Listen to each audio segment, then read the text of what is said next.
Mandal head quarter 10 kilometres behind the rule ఉంది. Market 10 kilometre ఉంటే రాదు.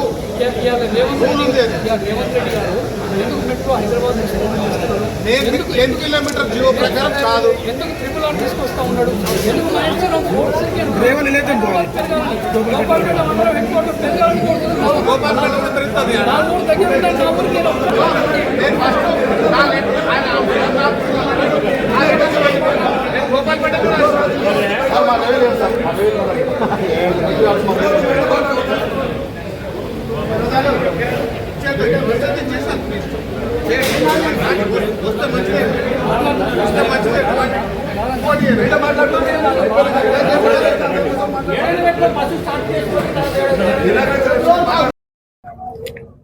వ్యవసాయ శాఖ మంత్రులు, మార్కెటింగ్ శాఖ మంత్రులు, కోఆపరేటివ్ డిపార్ట్మెంట్ శాఖ మంత్రులు శ్రీ తుమ్మల నాగేశ్వరరావు గారు ఈరోజు వనపర్తి నియోజకవర్గానికి కొన్ని శంకుస్థాపనలు, కొన్ని ప్రారంభోత్సవాల గురించి వారు రావడం జరిగింది.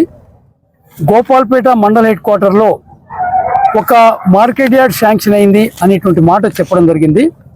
ఆ మార్కెట్ యార్డు ఎట్టి పరిస్థితుల్లోనూ మండల్ హెడ్ క్వార్టర్లోనే ఏర్పాటు చేస్తే రైతులకు, ప్రజలకు, కూలీలకు, హమాలీలకు అందరూ కూడా సౌకర్యంగా ఉంటుంది.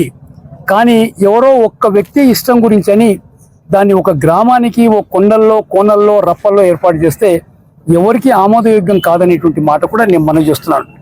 ఈరోజు ఎంఆర్ఓ ఆఫీస్ నుంచి తీసుకున్నటువంటి రికార్డు ప్రకారంగా మీకు గోపాల్పేట మండల్ హెడ్ క్వార్టర్లోనే సర్వే నెంబర్ 471/13లో దాదాపుగా 78 ఎకరాల భూమి, సర్కార్ భూమి, గవర్నమెంట్ భూమి ఉందనేటువంటి మాట ఈ రికార్డు మనకు సూచిస్తూ ఉంది అనేటువంటి మాట కూడా నేను మీతో సవినీయంగా మనం చేస్తున్నాను. మన దాదాపుగా 78 ఎకరాల స్థలం మనకు అందుబాటులో ప్రభుత్వ స్థలం ఉన్నప్పుడు ఎందుకు మండల హెడ్ క్వార్టర్లో ఏర్పాటు చేయరు? ఎక్కడో పొలికపాడు శివారికి, మన నియోజకవర్గ శివారికి, మన జిల్లా శివారికి, అవతల నాగర్ కర్నూలు జిల్లా మొదలయ్యేటువంటి ప్రాంతానికి ఎందుకు తీసుకొని పోవాలి అనేటువంటి మాట కూడా నేను మనవి చేస్తూ ఉన్నాను. అందుకని గోపాల్పేట వనపర్తికి టౌన్కు దగ్గరగా ఉండడం వల్ల అభివృద్ధికి ఎక్కువగా నోచుకోలేదు.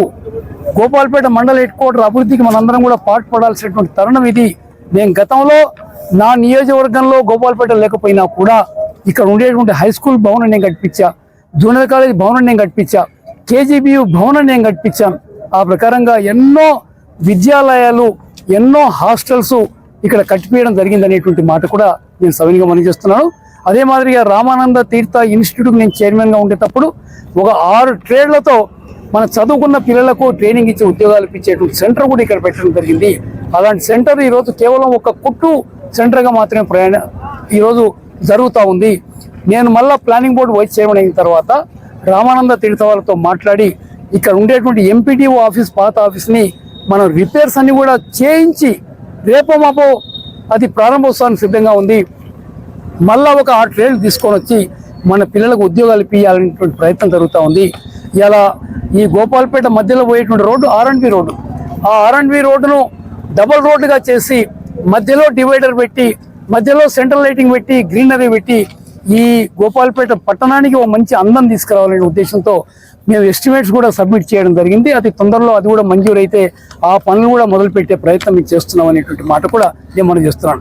ఇలా టౌన్ అభివృద్ధి కావాలంటే ఏదో ఒక కొత్త కార్యక్రమం టౌన్కు రావాలి, మండల హెడ్ క్వార్టర్ రావాలి. ఇలా రేవంత్ రెడ్డి గారు హైదరాబాద్ పట్టణాన్ని ఇంకా పెంచడానికి మెట్రో విస్తరిస్తూ ఉన్నాడు.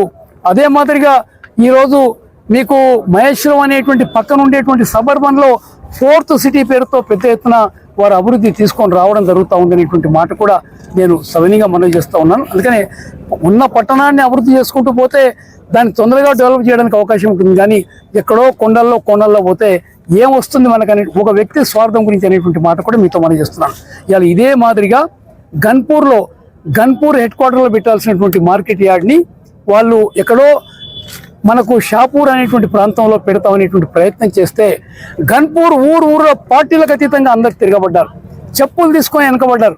నిన్న అక్కడ ముఖం తప్పించుకొని వచ్చి ఇలా ఆ శిలాపలకాన్నే మన ఆంజనేయ స్వామి ఆ టెంపుల్ ఆవరణలో మన గోపాల్పేట శిలాపలకం పక్కన దాన్ని కూడా ఈ రోజు ప్రారంభోత్సవం చేసినారు. సిగ్గుచేట అనేటువంటి మాట కూడా నేను సవినిగా మనవి చేస్తూ ఉన్నాను. అంటే ఎట్లయితే గన్పూర్లో తిరగబడ్డారో వాళ్ళ పట్టణ అభివృద్ధి గురించి అని ఇక్కడ గోపాల్పేటలో కూడా ఆ పరిస్థితి రావాలని నేను కోరుకుంటా ఉన్నాను. చిన్న చిన్న వాటికి ఆశపడకండి. ఈ చిన్న చిన్నవి ఉంటాయి పోతాయి, కానీ రేపు ప్రజల్లో మీరు ఒక నేతగా మిగిలాలంటే పట్టణానికి ఉపయోగపడే పనులు, ప్రజలకు ఉపయోగపడే పనులు మీరు నిస్వార్థంగా చేస్తేనే ప్రజలు మిమ్మల్ని ఎల్లవెల్ల జ్ఞాపకం పెట్టుకుంటారనే మాట కూడా నేను మనం చేస్తున్నాను. అదే మాదిరి మోజర్లలో నన్ను అసెంబ్లీకి పంపిస్తే మేమందరం కలిసి అక్కడ ముఖ్యమంత్రి గారిని చేస్తే ముఖ్యమంత్రి గారికి కొన్ని నామినేషన్ పోస్టులు ఇస్తే నామినేషన్ పోస్టులు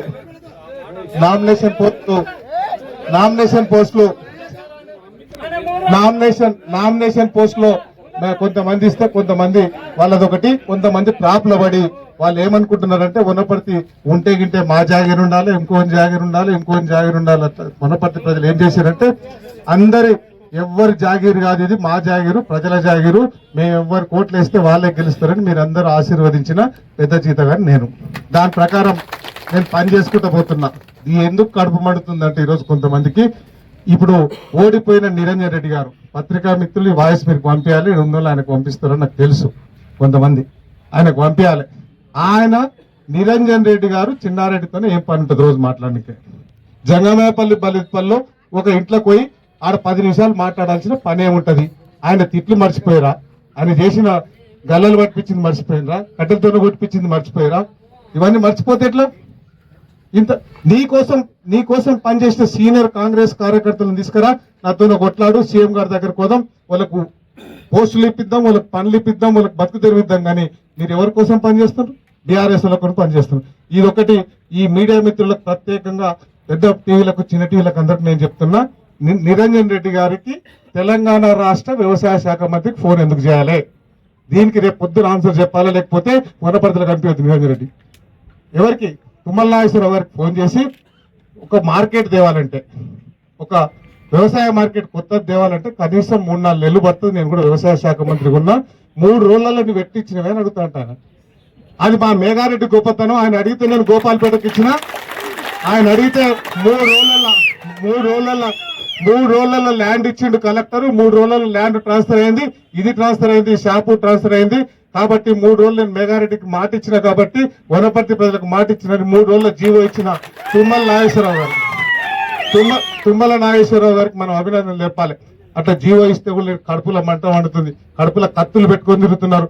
ఇట్లాంటి వాళ్ళకి ఆల్రెడీ కర్రు కాల్చి వాత పెట్టిర్రు. ఒక ఆయనకు 15 ఏళ్ల కింద పెట్టిర్రు, ఒక ఆయనకు 10 ఏళ్ల కిందట పెట్టిర్రు, ఒక ఆయనకు 5 ఏళ్ల కిందట పెట్టిర్రు, ఒక ఆయనకు మొన్న 1.5 year కింద పెట్టిర్రు.